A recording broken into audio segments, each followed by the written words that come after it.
When I was around 7, my toothless brother and I, on long, boring taxi rides in Syria, would indulge in imperialistic fantasies of how we wanted to take over the country outside our windows. My parents would quickly crush these imperial conquests by warning, "Shh, you'll get taken by Secret Service if they hear you." The walls everywhere, we were told, could hear our revolutionary ideas and would send us to prison.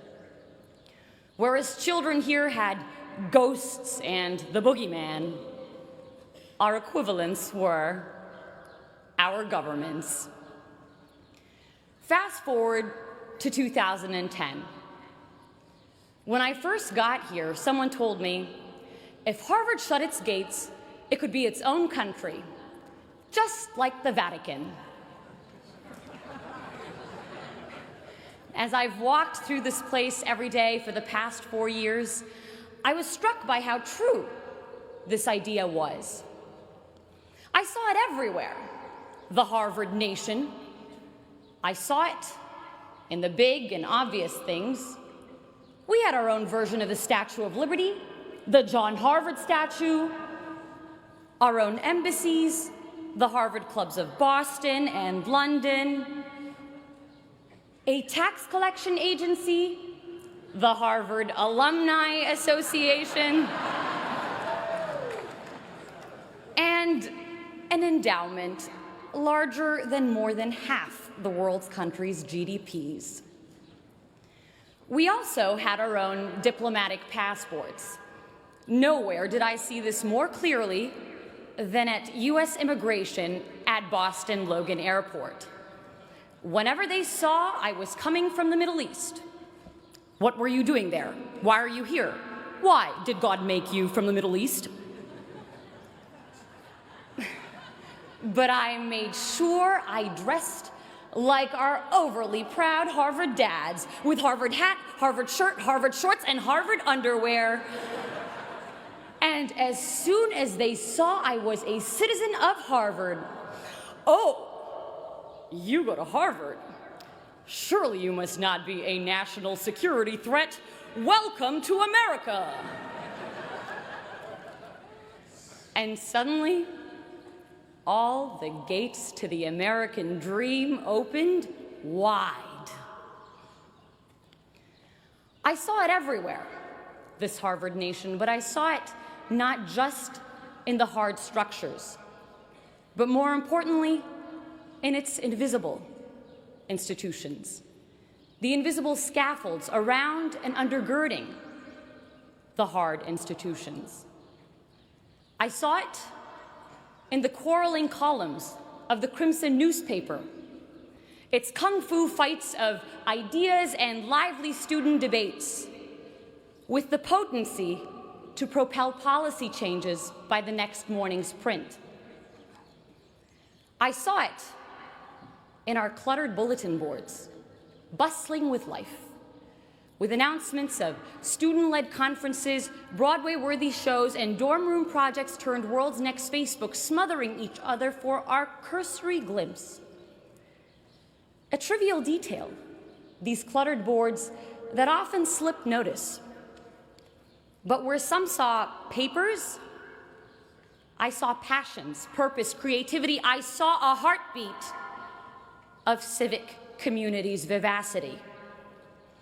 My parents' countries were places where institutional dysfunction killed off this social dynamism and vibrant productivity, and so I felt acutely here the value of civil society and living, breathing institutions. My time here would give me a working model of a better world. Not only that, but that sense of empowerment to initiate change. You see, with those spying walls still lurking in my memory that constrained the little Napoleons in my brother and me, you might imagine my shock when, in one of my first classes here, I suddenly found myself debating a president. So it's the 1990s. Our negotiations class professor set the stage. A war is about to break out between Ecuador and Peru. How will you stop it? I raised my hand to respond. Wait, Professor Shapiro stopped me. Tell the president what to do. And in walked the Ecuadorian president. In bringing the president to me, in having me speak to and question a shaper of history and experience the value he saw in my view, Harvard would make me feel I too could be him. I too had the power to shape history and not just be passively shaped by it. That sense of infinite possibility we have as children to think big and conquer great things was returned to me here. A less despotic version of it. But what seemed intractable problems of the world became opportunities for me, for us, to change things. You know, when I first got here, my name was Sarah. After Harvard, it would become, hey, Harvard! With people stuffing 378 years, 5,000 acres of real estate, the entirety of Widener Library, and 32 heads of state all into my 5'6" self. Ridiculous as it is, there's a strange reality to it. Arab-American author Renda Jarrar pictures inhabiting a new place as running barefoot, the skin of our feet collecting sand and seeds and rocks and grass until we had shoes made of everything we'd picked up as we ran. And running through Harvard Yard over the past 4 years, the skin of our feet collecting a world of experiences.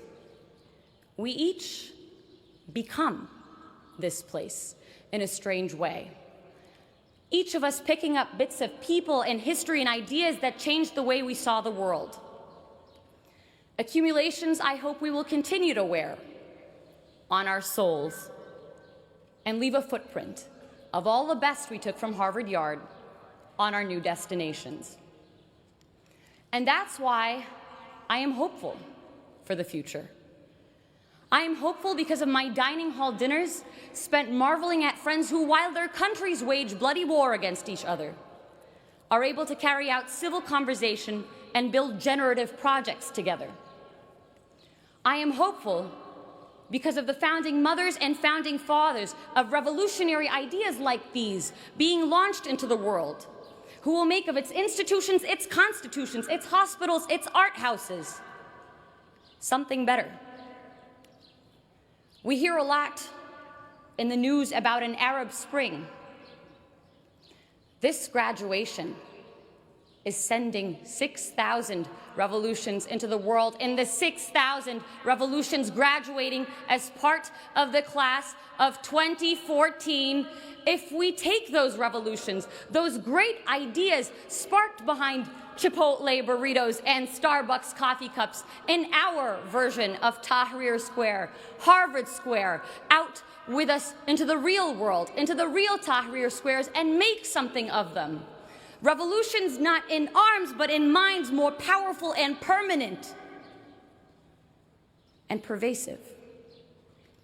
For this isn't a Ukrainian revolution or an Arab Spring, but a global revolution. This is the Harvard Spring of 2014. This is the Harvard Spring.